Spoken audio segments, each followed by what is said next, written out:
Hello and welcome to this next episode of Moms, Maths and Manuscripts.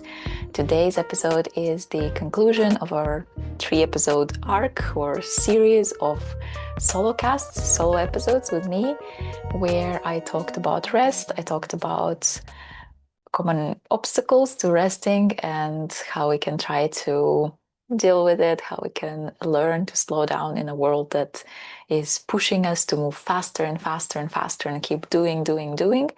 And today, to bring this story to kind of a logical conclusion in my eyes, I would like to talk to you about how rest and self-care can sometimes turn into a chore or just another item on your to-do list, another thing to tick off. And I want to talk about why I think that happens, what is the cost of it, why it's not good, obviously, and then also some practical ways how we can try to push back, how we can try to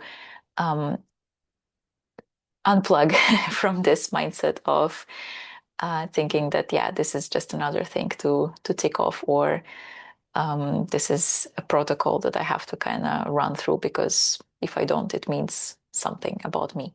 This is my second attempt at recording this because the first one was a few days ago when we just came back from vacation. My brain was not working properly. It still was in vacation mode, still was at the seaside.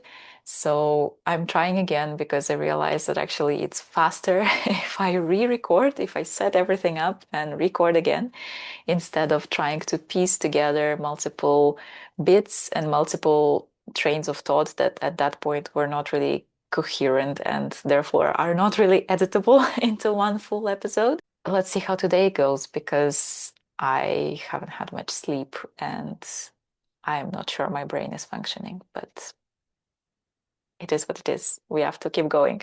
I'm also recording from my bed because, well, my office and my teaching and podcast recording space has been finally, after 2 years, converted into my son's bedroom. Yay. So I now have to be creative and I have to find other spaces around the house where I can kind of tidy up quickly and work for a little while. Again, it is what it is, and we keep going. On we go. So, rest as a chore and rest as just something to tick off your to-do list. I want to start with a little personal confession or personal anecdote. I do that, I notice that in myself a lot. I specifically thought about it because I was doing it a lot on this vacation, and actually, like, I tend to do that on vacation a lot. I tend to go on holidays or go to some new locations with a plan in mind, and especially if it's something, some place where I've never been to before, then I have sites and museums and whatever that I would like to see.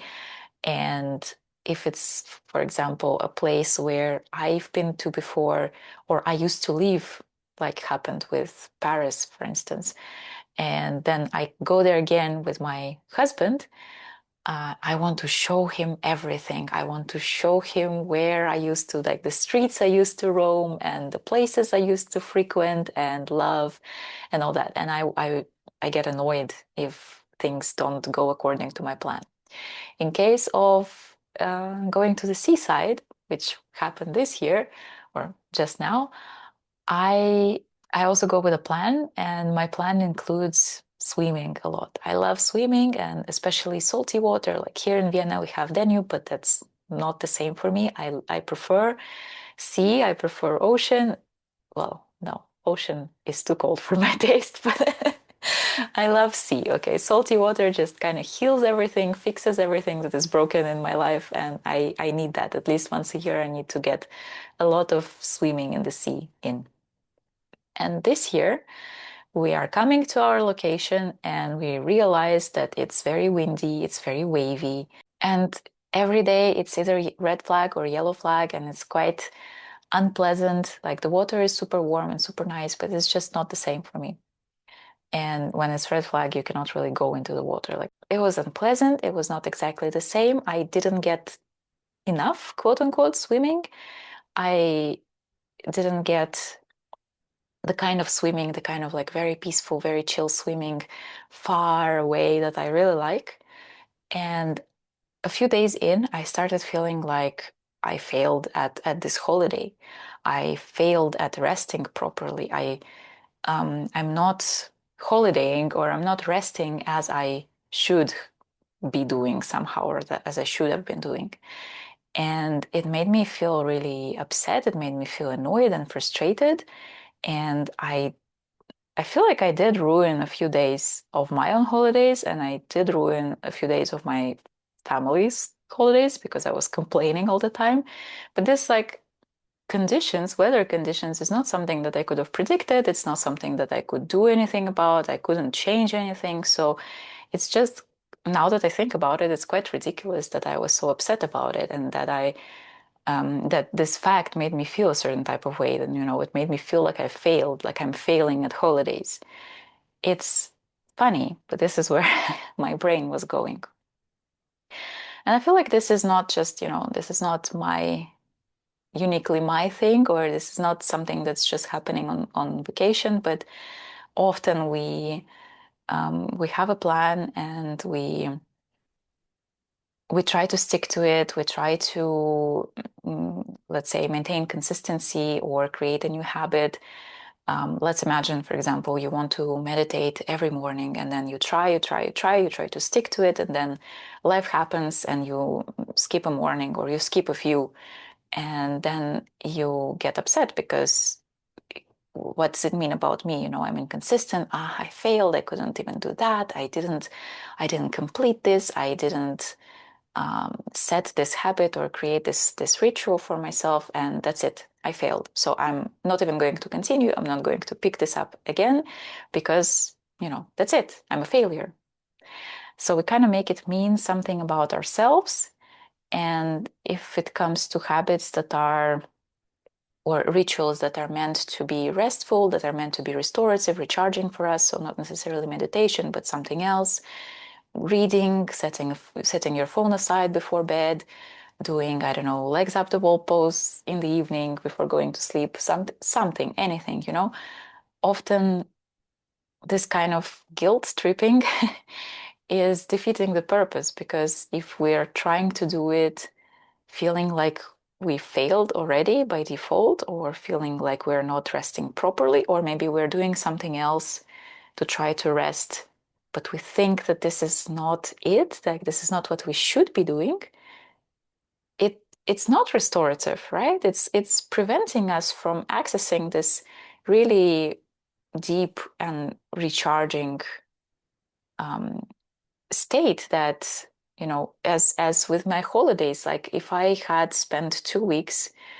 guilt-free, worry-free, just relaxing, just soaking it all in and enjoying what I had, I would probably be much more recharged. I would probably feel much more energized and creative and focused right now. And instead, we have what we have. Why I think that happens is part of the reason I do think that we have hustle culture at fault here. So the same hustle culture that is saying that you shouldn't be resting, and like rest is for the weak, and you earned your rest, by the way? You haven't even done everything. You haven't completed everything on your to-do list. The same hustle culture is then going to kind of blame us for not doing the rest, the proper rest, quote unquote, then the rest the way we should do it, or self-care the way we should do it. And the wellness industry is a little bit at fault here, because we're bombarded with the messages that your self-care should look a certain way. It should have certain goals. Like if you're self-caring in a way that is not making you healthier or smarter or younger, not adding to your longevity or whatever, then it's incorrect. If you're resting by watching Netflix, for example, occasionally, then you are a failure. That's it. This is the wrong type of rest. This is the wrong way to take care of yourself, which is obviously not the case. Of course, we want to not always rest in a way that is maybe a bit unhealthy or a bit self-destructive, but sometimes these things are allowed to happen, and we don't always need to rest in a way or care for ourselves in a way that accomplishes a myriad of other goals like getting smarter, getting fitter, and yada, yada, yada. We are allowed to do just something that is fun for us, such as something that is light and enjoyable and something that we love. And it doesn't have to have a mere like this other um, other meaning. So hustle culture, wellness industry, a little bit at fault here in my mind. And then I do think that people that are working in certain careers or that have um, been living in certain environments, so academics, scientists, hello, have maybe a bit of a higher tendency for that because everything is to be optimized, everything is to be perfected, and you are used to questioning the validity of things and questioning or troubleshooting your experiments. So everything becomes a little bit of a thing to troubleshoot and optimize. And you probably, if you are in this career, if you are in this line of work, and also by being in this line of work, you are probably getting a bit more perfectionistic than you naturally are. And this perfectionist mindset is already also affecting this because, you have to do everything perfectly, including your rest and self-care. Again, something that like this mindset is something to question. It's something that you shouldn't just take at face value. And all that, might turn activities that are beneficial, definitely, like let's say meditation or a regular yoga practice. It might turn it into a chore. It might turn it into something that is just, "Ugh, I still have to do this."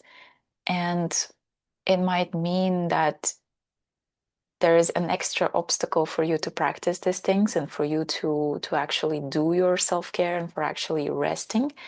And if you are doing this, but you are still filled with guilt and filled with doubt and filled with worry that you're not doing it properly or um, you're not doing it the right way, you're failing, it does not make your rest, your self-care activity, what's the word I'm looking for?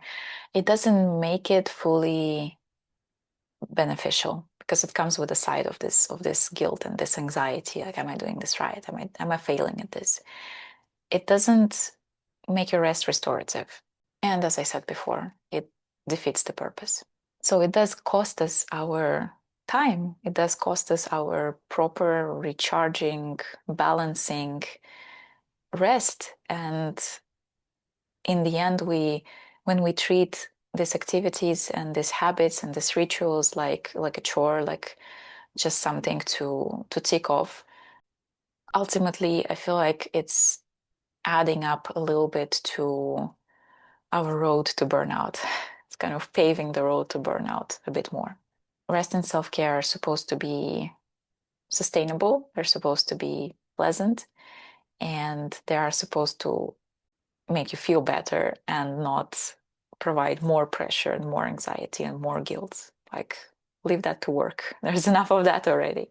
So yeah, I think this is a disease of our time a little bit, but also if you are in specific career paths, if you are in specific jobs, then maybe it also adds to the pressure and you are more inclined to treat even that, even your own free time as an assignment, as a protocol that you have to run through in a specific way, as something that you need to optimize and troubleshoot, and something that is meant to make you more productive, smarter, and better at your work. And the purpose for me today is to remind you that this is not a productivity hack. And this is not something that you need to do a certain way. This is not something that, there's a protocol for, or it's not something that you can fail at. And your rest and self-care is allowed to be light and joyful and playful and something that you enjoy in this moment, in this season. because of course we are not the same every day. We're not the same in all seasons of our lives. We don't need the same things always. And we are allowed to choose and be flexible with how we rest and how we take care of ourselves, depending on these various other factors. Like it doesn't have to be, the same checklist, the same rest and self-care checklist. We kind of touched upon it in an episode with Synaptic Sylvie, and she mentioned that if she has this rest and self-care checklist and she feels like, yeah, her meditations or certain activities, like, I don't know, taking a bath, whatnot, is becoming a chore. She feels it becoming a chore. That's how she knows that there is more stress and more like negative stress in her life, and she needs to kind of pull back a little bit and chill, because then, that becomes kind of a snowball. It becomes this vicious cycle that, it's even stressing her out more. And I really resonate with that. I also feel that if I'm noticing this in myself, that's probably a sign that I'm already stressed.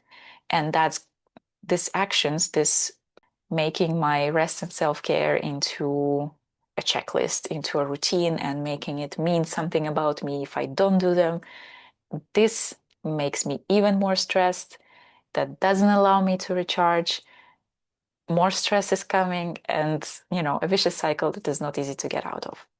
Let's discuss some small ways that you might try to help yourself to pull back and get out of the cycle, right? I probably talk about it in every other episode, if not every episode, but micro moments. 2 minutes or maybe even 30 seconds of rest that is guilt free, anxiety free, free of the thoughts that you are failing or that you should be doing something else, is going to be more beneficial for you than a half an hour of meditation or half an hour of, I don't know, something, some other practice, whatever it is, that is going to just fill you with guilt and fill you with the sinking feeling that you could have spent your time better. You know, it's, as I keep saying, it defeats the purpose. If you are spending half an hour full of worry, full of guilt, it's not going to be as restful as maybe 2 minutes there, 30 seconds here, maybe 10 minutes if you manage, but without this guilt and anxiety. Strategy number two is, again, something that I have been mentioning in this previous episodes on rest, and I will die on this hill, but white space. So one trap that we're falling into with rest and with turning it into a chore is overstructuring, coming up with a lot of ideas of what we need to be doing. So creating these habits, healthy, all amazing things like sports, going to the gym, going to yoga, meditating, doing this and that, skincare routine of 20 steps. So we overstructure our time and we don't leave any flexibility, or we don't leave any time for play and for joy outside of this structured self-care. And this is where this heaviness and the guilt can come from, because maybe you feel it deep inside that this is not exactly what you need in this moment, but you already scheduled it, you already structured it, you already think that this is what you should be doing, and you don't have any more time for anything that is just open and free flowing. And then that creates this discord and disconnect within you. So leaving a little bit of white space. Again, you don't need much. You might need 2 minutes here, 5 minutes there, maybe 30 seconds, maybe half an hour, whatever you can manage, depending on the season, depending on your time, depending on your schedule, and sprinkle it throughout your day, maybe, or throughout your week, and see how that changes. Like, it's something that you don't plan anything for, you don't schedule anything for, you don't even think that, okay, in this white space chunk, I'm going to do X, Y, and Z. The time comes, maybe you have an alarm, maybe you have a reminder, the time comes and you're like, how do I feel in this moment? What do I feel like doing in this moment? Maybe it's just closing your eyes and, I don't know, breathing deeply. Maybe it's going on a little walk. Maybe it's taking time to brew yourself a nice cup of coffee. Whatever it is, but take time to check in with yourself, set some intention, maybe connect with your body, connect with your mind in this moment. What do you need right now in this unstructured space? And then see how that changes the way you are resting, the way you are feeling afterwards. Strategy, or more like consideration number 3 that I already mentioned, is flexibility. Treating all your practices, all your habits, your rituals as something flexible and not rigid. So it is amazing when you are forming a habit to try to do it every day, or at least not miss 2 days in a row. You know, you are establishing a new pathway in your brain, you are establishing a habit, but I still think that it shouldn't be a source of constant anxiety and harsh criticism and beating yourself up and worrying that you haven't done something. So if you miss a day, if you miss 2 days, if you miss a week, try to see it as just, oh, well, life happened. I'm going to be flexible. I'm not going to beat myself up. I'm not going to talk smack to myself. I'm just going to pick it right back up. So, what I am usually inclined to do is immediately consider myself a failure and just never touch this habit again, which is also not good, not good. Or the opposite side of the coin could be you are just very, very rigid and you are very strict with yourself, and you are just going to try to practice whatever it is that you want to practice every day, no matter what, and feeling guilty if you don't want to do it, feeling guilty if you kind of half-ass it because you are just too exhausted, feeling anxious, or again making it mean something about yourself if you miss a day. That's the opposite opposite side of the spectrum, and that is also not good. So let's try to find something in the middle where we're flexible, and with that flexibility, hopefully we'll find a little kindness also with ourselves and a little more awareness and connection to what we need in the moment. And in a similar vein, strategy approach number 4 is compassionate check-in. As I mentioned, moment to moment, we can ask ourselves, what is something that would feel kind and loving to ourselves in this moment, right now, in this season, and not what we should be doing. We have very different lives, different needs, different seasons of life. And I now, being a mom to a 2-year-old, I know that there are multiple things that I should be doing, but sometimes they are just not going to happen. And what's going to feel much kinder and much better, and what's going to actually make me feel better and allow me to rest and recharge much better, is not necessarily or not always what I should be doing. I'm not talking obviously about, things that are my responsibilities towards my family or towards my child or something that kind of sustains life. But, I think I should be, again, let's take an example of meditation. I think I should be meditating every morning for 15 minutes. That's not going to happen. My child wakes up earlier than me. And he's full of energy immediately in the morning, and I cannot find 15 minutes to meditate at all right now. And that's fine. Instead of beating myself up for this and wishing things were different and wishing I had him in kindergarten already or something, is not going to change the situation, it's not going to do anything. So I might as well just be compassionate and remember that this is a season and things will change, and I will have my 15 minutes of meditation every morning eventually, not now.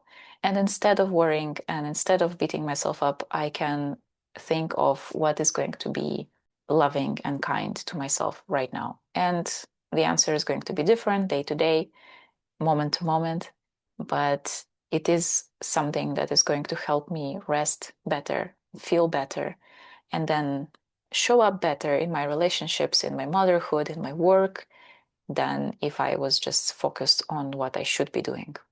And finally, something that I did already mention, but just bringing it all together,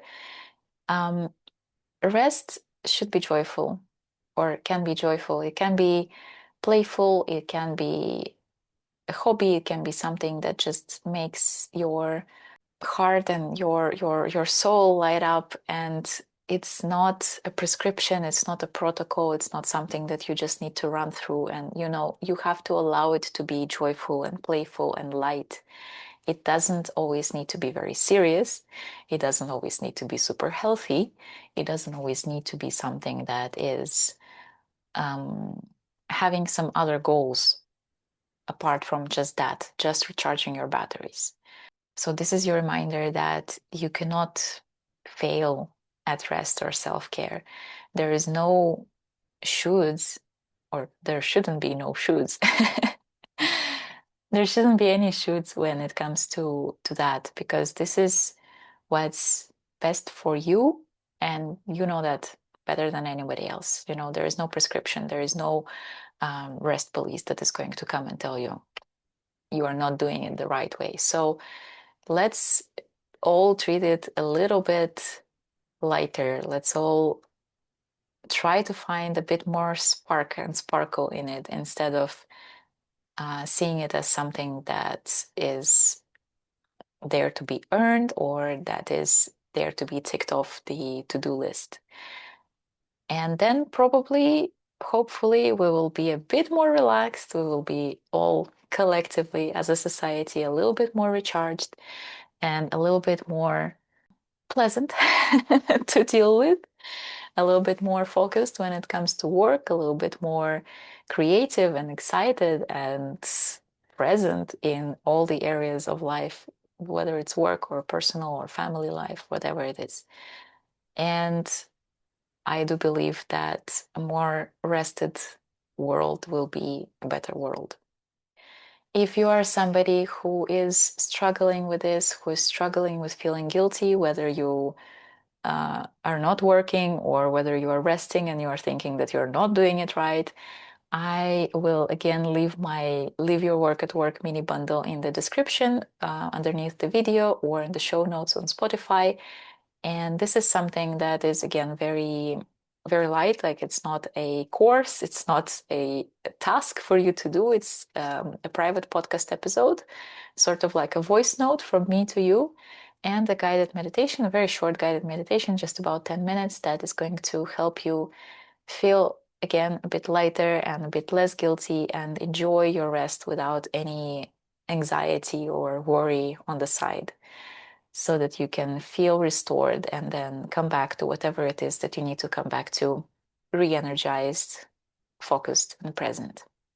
And we are going to leave this topic for now. We're going to conclude the series on rest and slowing down and confronting the hustle culture here. But I'm sure that it's going to come up time and time again, because I do think that this is very important, whether we're talking about all things academia and science, whether we're talking about motherhood.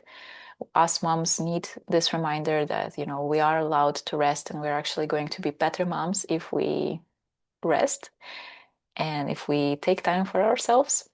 I for sure need this reminder regularly, daily, that, I'm going to be a better mother, I'm going to be a better person, better wife, better partner, better daughter if I'm rested.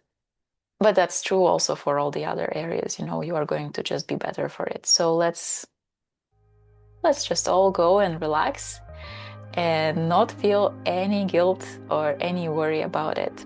I'm gonna leave you with this thought. Thank you so much for listening, and stay with us, because we're coming with more interesting conversations, with more interesting interviews. There's a lot of exciting things coming. Thank you again, and I'll see you in the next episode. Bye.